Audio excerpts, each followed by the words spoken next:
हाँ, तो प्रिय विद्यार्थियों, अब हम जैव प्रक्रम पाठ क्रमांक 5 हैं, उनका अध्ययन करेंगे कक्षा 10th में। महत्वपूर्ण प्रश्नों का और जो महत्वपूर्ण प्रश्न हैं, उनके जो फैक्ट हैं, उनको हम विस्तार से समझेंगे। चलिए सबसे पहले देखते हैं पहला प्रश्न, बोमन संपुट निम्न में से किस तंत्र का भाग है? तो प्रिय मित्रों, यह बोमन संपुट जो होता है, वो उत्सर्जन का भाग होता है। और पाचन से संबंधित यदि आपको पूछ लिया जाए तो प्रश्न आ सकता है, आहार नाल किस तंत्र का भाग है? श्वसन से संबंधित यदि ऑब्जेक्टिव बनाते हैं तो वो इस प्रकार से कह सकते हैं, फेफड़े निम्न में से किस तंत्र का भाग है? परिसंचरण तंत्र में से यदि प्रश्न पुटअप करते हैं तो डायरेक्ट आता है, हृदय यानी हार्ट किस तंत्र का भाग है? तो चलिए यहाँ पर यह बोमन संपुट विकल्प के अनुसार हमारा कथन हुआ एक, यानी उत्सर्जन तंत्र का भाग है। जठर रस में कौन सा अम्ल पाया जाता है? तो जठर रस में पाए जाने वाले जठर रस जो होता है, आमाशय से स्त्रावित रस को जठर रस कहा जाता है, जिसका पीएच 1.2 होता है। यह अम्लीय माध्यम का होता है और इसका जो पाया जाने वाला अम्ल है वो HCl होता है, यानी हाइड्रोक्लोरिक अम्ल इसको कहते हैं। नेक्स्ट प्रश्न है, मानव में भोजन को काटने व चीरने फाड़ने के लिए दांत जो हैं वो कौन से दांत उपयोगी हैं?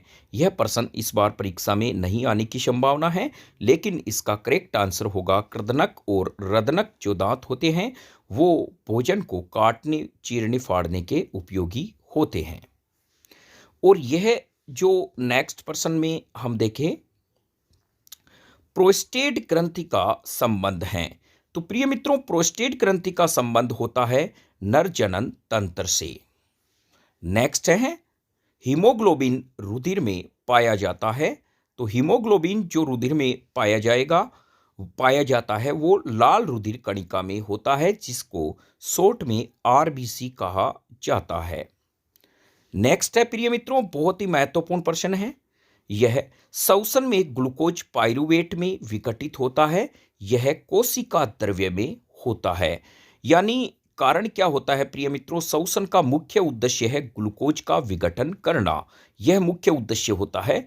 और जब ग्लूकोज क्या होता है, दो चरणों में इसका विघटन होता है।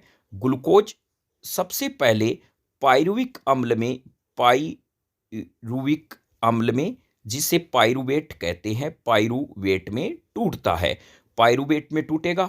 फिर अब पाइरुवेट डिफेंड करता है कि यदि इसको ऑक्सीजन मिलती है, ये माइटोकॉन्ड्रिया में चला जाता है, तो प्रिय मित्रों ये पाइरुविक अम्ल जो होता है जल में CO2 में प्लस ऊर्जा में टूटता है और 38 अणु ATP के प्राप्त होते हैं। इसे कहते हैं ग्लूकोज का पूर्ण विघटन। यानी ग्लूकोज का पूर्ण विघटन वायुवीय श्वसन के दौरान होता है, जिसमें पाइरुविक अम्ल के दो अणु माइटोकॉन्ड्रिया में प्रवेश करते हैं, जल CO2 और ऊर्जा में टूटते हैं और 38 ATP के अणु प्राप्त होते हैं। यदि यहाँ पर पाइरुविक अम्ल को ऑक्सीजन नहीं मिल पाती, अर्थात पेशियों में यदि यहाँ पर टूटेगा, तो हमें पता है प्रिय मित्रों ये क्या करेगा, पेशियों में लैक्टिक अम्ल में कन्वर्ट हो जाएगा। यदि यहाँ पर यह किण्वन प्रक्रिया होती है प्रिय मित्रों, तो CO2 प्लस एथेनॉल बनाता है, जो ग्लूकोज में हमने देखा। तो यहाँ पर जो हमारा विकल्प होगा, यानी श्वसन में ग्लूकोज पाइरुवेट में विघटित होता है, तो आंसर होगा कोशिका द्रव्य। नेक्स्ट है, पाइरुवेट के विघटन में वायुवीय श्वसन से कार्बन डाइऑक्साइड जल ऊर्जा बनती है, यह क्रिया होती है। यह क्रिया कहाँ पर होती है, चलिए इसके बारे में देखते हैं। तो प्रिय मित्रों, पाइरुवेट का विघटन से वायुवीय श्वसन से कार्बन डाइऑक्साइड जल व ऊर्जा बनती है, यह क्रिया होती है माइटोकॉन्ड्रिया में। यानी प्रश्न ऐसे भी आ सकता है, जब ग्लूकोज का पूर्ण विघटन होता है तो अंतिम उत्पाद क्या बनता है, अंतिम उत्पाद बनता है CO2 H2O प्लस ऊर्जा। और इस दौरान ऊर्जा कितनी प्राप्त होती है, 38 ATP प्राप्त होती है। तो ये थोड़ा सा आप ध्यान रखें, वायुवीय श्वसन में कुल ऊर्जा 38 ATP प्राप्त होती है, जबकि अवायवीय श्वसन में 2 एटीपी के अणु ही प्राप्त होते हैं। नेक्स्ट है प्रिय मित्रों, प्रकाश संश्लेषण की क्रिया के लिए क्या आवश्यक नहीं है? तो प्रिय मित्रों, प्रकाश संश्लेषण अभी हमने पढ़ा था पिछले टॉपिक में भी। प्रकाश संश्लेषण क्या होता है कि हरे पादप सूर्य के प्रकाश व क्लोरोफिल की उपस्थिति में CO2 व जल से अभिक्रिया करके ग्लूकोज का निर्माण करते हैं तथा सह उत्पाद के रूप में ऑक्सीजन गैस बाहर निकलती है। इस अभिक्रिया को प्रकाश संश्लेषण अभिक्रिया कहते हैं। तो प्रकाश संश्लेषण अभिक्रिया में कार्बन डाइऑक्साइड चाहिए, हरित लवक चाहिए, सूर्य का प्रकाश चाहिए, ऑक्सीजन नहीं चाहिए। प्रिय मित्रों, ऑक्सीजन तो प्रकाश संश्लेषण अभिक्रिया में बनने वाला सह उत्पाद है, यानी एक जे अपशिष्ट पदार्थ होता है। तो यह थोड़ा ध्यान रखें आप। और यहाँ यह भी है कि प्रकाश संश्लेषण अभिक्रिया में CO2 किस में कन्वर्ट हो रही है? C6H12O6 में। तो यहां पर प्रिय मित्रों CO2 का क्या होता है? CO2 का होता है अपचयन। यह थोड़ा का आप ध्यान रखें, कैसे होता है अपचयन आप देखेंगे। यहां पर भी कार्बन है, इसमें देखिए ये कार्बन की संख्या को आप एक बार काउंट न करें। यहां पर यदि मैं C6H12O6 में देखूं तो कार्बन है, हाइड्रोजन है, ऑक्सीजन है। और CO2 में क्या है? कार्बन है, ऑक्सीजन है। इसमें देखिए जब COCHO यानी C6H12O6 में बदलता है तो एक तत्व आपको नया नजर आता है, वो है हाइड्रोजन। तो CO2 में क्या जुड़ रहा है? हाइड्रोजन। तो प्रिय मित्रों, हाइड्रोजन का जुड़ना क्या कहलाता है? उपचयन कहलाता है। ऑक्सीजन का बाहर निकलना क्या हाइड्रोजन का जुड़ना अपचयन कहलाता है और ऑक्सीजन का जुड़ना उपचयन कहलाता है। तो CO2 में हाइड्रोजन जुड़ रहा है। तो प्रिय मित्रों, यह ध्यान रखें, परीक्षा में महत्वपूर्ण प्रश्न है। प्रकाश संश्लेषण अभिक्रिया में CO2 का ग्लूकोज में होता है अपचयन होता है। और आप समझ गए होंगे क्यों होता है, क्योंकि CO2 में हाइड्रोजन जुड़ता है। नेक्स्ट है प्रिय मित्रों, यदि हम देखें H2O के बारे में, H2O का जब विघटन होता है तो यहां पर H+ आयन और O2 बनते हैं। ये H+ आयन आगे ट्रांसपोर्ट सिस्टम में जाते हैं और जो इलेक्ट्रॉन हैं उनसे ATP में कन्वर्ट होते हैं। तो यहां पर हम सीधा सीधा कह सकते हैं कि ये मान लीजिए ये H2O से क्या प्राप्त हो रहा है? ऑक्सीजन। तो प्रिय मित्रों देखिए, H2 से क्या अलग हुआ? ऑक्सीजन। तो ऑक्सीजन का बाहर निकलना क्या कहलाता है? यदि हम बात करें प्रिय मित्रों, ऑक्सीजन का बाहर निकलना कहलाता है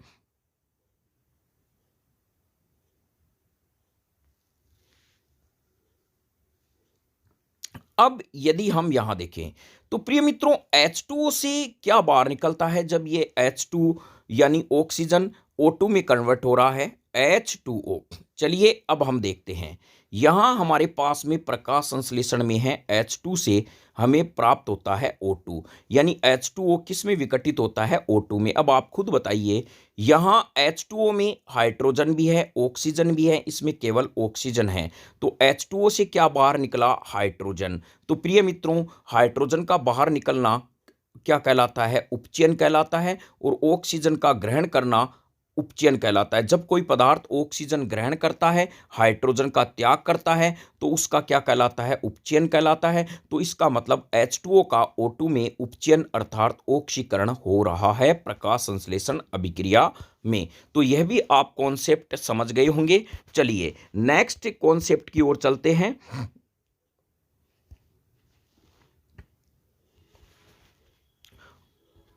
नेक्स्ट कौन पर्सन इस प्रकार से है, उत्सर्जन तंत्र की इकाई है। न्यूरॉन तो होती है प्रिय मित्रों तंत्रिका तंत्र की इकाई, यह ध्यान रखें, न्यूरॉन तंत्रिका तंत्र की इकाई होती है, जिसे तंत्रिका कोशिका हिंदी में कहते हैं। तंत्रिका कोशिका, कभी कभी परीक्षा में यह भी आ जाता है, न्यूरॉन शब्द नहीं देके तंत्रिका कोशिका दे देते हैं। तो यानी हम कह सकते हैं न्यूरॉन की जो है तंत्रिका तंत्र की संरचनात्मक व क्रियात्मक इकाई है तंत्रिका कोशिका और न्यूरॉन। तो यहां उत्सर्जन तंत्र पूछा है, यह है प्रिय मित्रों नेफ्रॉन, जिसे वृक्काणु भी कहते हैं, हिंदी में वृक्काणु भी कहते हैं। हिंदी में, अंग्रेजी में इसको नेफ्रॉन कहते हैं। उत्सर्जन तंत्र की इकाई है नेफ्रॉन। तो यह आप समझ गए होंगे। फेफड़ों की क्रियात्मक इकाई होती है प्रिय मित्रों कूपिकाएं। यह थोड़ा सा आप ध्यान रखें, फेफड़ों की जो इकाई है वो होती है कूपिकाएं। तो यहाँ मैं उम्मीद करता हूँ इनकी क्रियात्मक इकाई के बारे में आप आसानी से समझ गए होंगे। उत्सर्जन तंत्र की इकाई का विकल्प हमारा 2 होगा, नेफ्रॉन। नेक्स्ट है, मानव के श्वसन तंत्र में क्रियात्मक इकाई कौन सी होती है? तो यहां देखिए प्रश्न पूछा गया है क्रियात्मक इकाई। फेफड़ा श्वसन तंत्र का भाग है, बहुत अच्छी बात है, होना भी चाहिए। श्वसनिकाएं ये बिल्कुल भाग है, लेकिन इसकी क्रियात्मक इकाई होती है कूपिकाएं।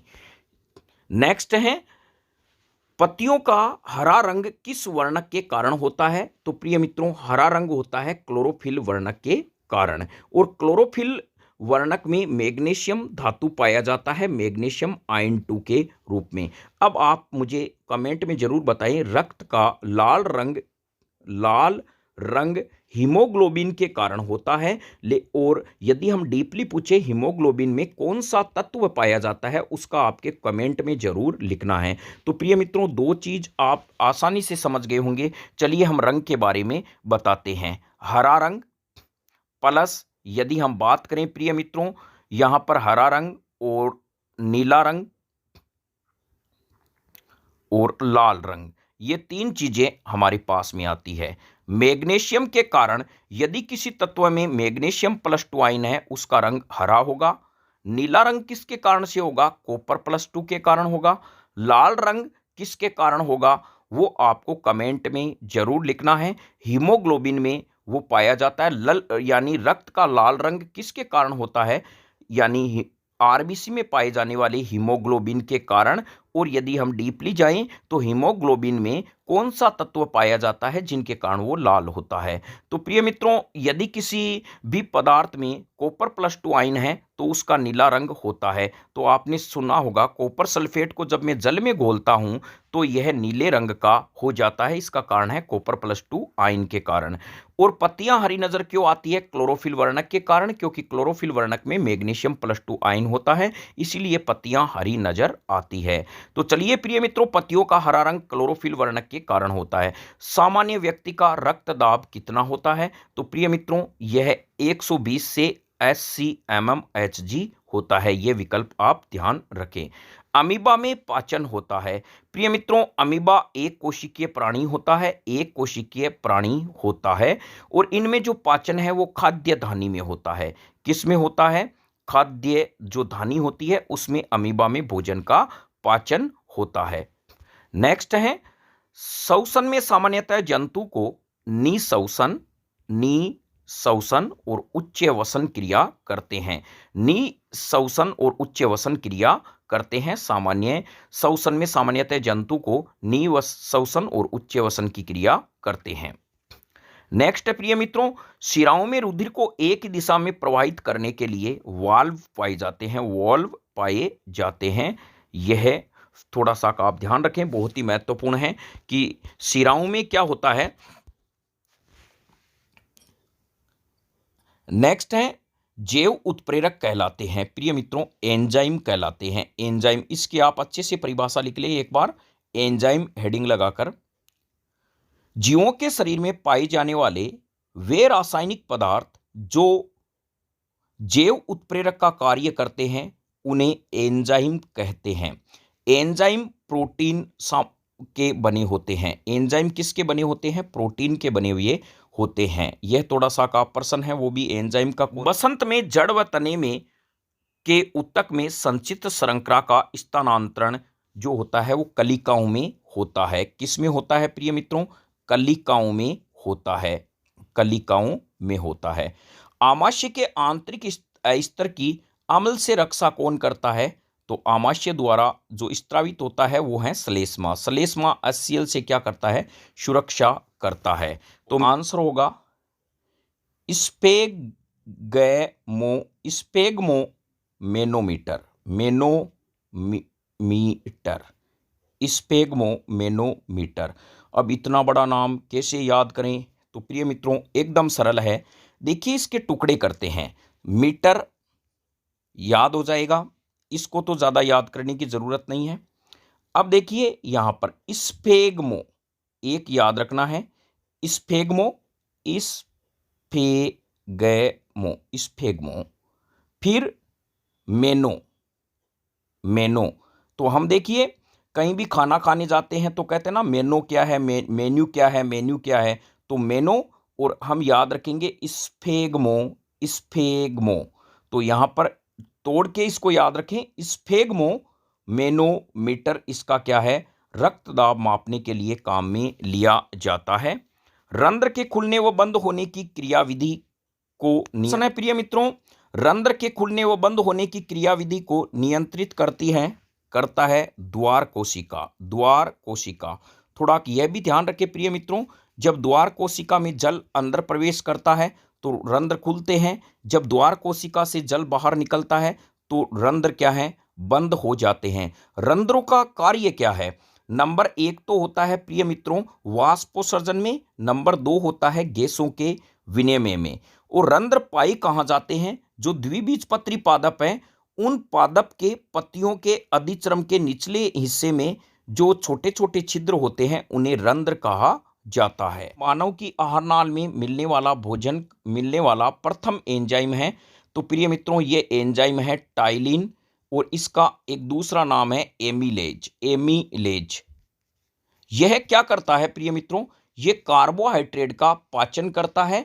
तो यहां पर हम कह सकते हैं ये स्टार्च को क्या करता है, जब आप उच्च कक्षा में पढ़ेंगे, ये स्टार्च को माल्टोज में बदलता है, माल्टोज में बदलता है। ये इतना आपको ज्यादा ध्यान रखने की जरूरत नहीं है।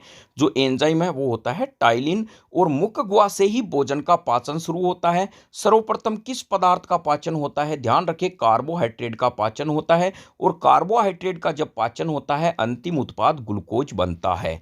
नेक्स्ट है प्रिय मित्रों कोशिका स्तर पर ऊर्जा का संग्रहण स्रोत अणु है, तो यह होता है एटीपी, और एटीपी का नाम होता है एडिनोसिन ट्राइफॉस्फेट। यह थोड़ा ध्यान रखें, इसका नाम है एडिनोसिन, एटीपी को कहते हैं एडिनोसिन ट्राइफॉस्फेट, ट्राइफॉस्फेट इसका नाम होता है एडिनोसिन ट्राइफॉस्फेट। यह हमारे शरीर में ऊर्जा का जो होता है मुख्यतया इसे ऊर्जा की मुद्रा कहा जाता है। नेक्स्ट है प्रिय मित्रों है वो 10 दिन, और आरबीसी का जीवन काल 120 दिन है। लगभग ये प्रश्न बहुत ज्यादा कोई इंपॉर्टेंट है नहीं। नेक्स्ट चलते हैं, शरीर में पाई जाने वाली सबसे बड़ी ग्रंथि का नाम क्या है? तो प्रिय मित्रों शरीर में पाई जाने वाली सबसे बड़ी ग्रंथि होती है यकृत। जो यकृत होती है वो होती है, इसका मुख्य कार्य क्या है? इसका मुख्य कार्य है पीत रस का स्त्रावण करना। नेक्स्ट है प्रिय मित्रों पानी व खनिज लवण का अवशोषण कहाँ होता है? जो पचित भोजन है उससे पानी व खनिज लवण का अवशोषण होता है बड़ी आंत में, जिसे वृदांत्र कहा जाता है, अर्थात लार्ज इंटेस्टाइन इसे कहते हैं। अचानक किसी क्रिया, अब देखिए छोटी आंत में क्या होता है, यानी छोटी आंत में प्रिय मित्रों सुदांतर में भोजन का पूर्ण पाचन होता है, और यहीं से पचित भोजन रक्त में अवशोषित होते हैं, क्योंकि छोटी आंत में क्या होते हैं अंगुली नुमा संरचना पाई जाती है जिसे दृग्रोम कहते हैं। ये पचित भोजन को रक्त में अवशोषित करने में मदद करते हैं। अचानक किसी क्रिया के होने से मांसपेशियों में क्रैम्प होने का कारण क्या है? तो प्रिय मित्रों लैक्टिक अम्ल का जमाव होना, लैक्टिक अम्ल का जमाव होना, जिससे क्रैम्प्स होने में दर्द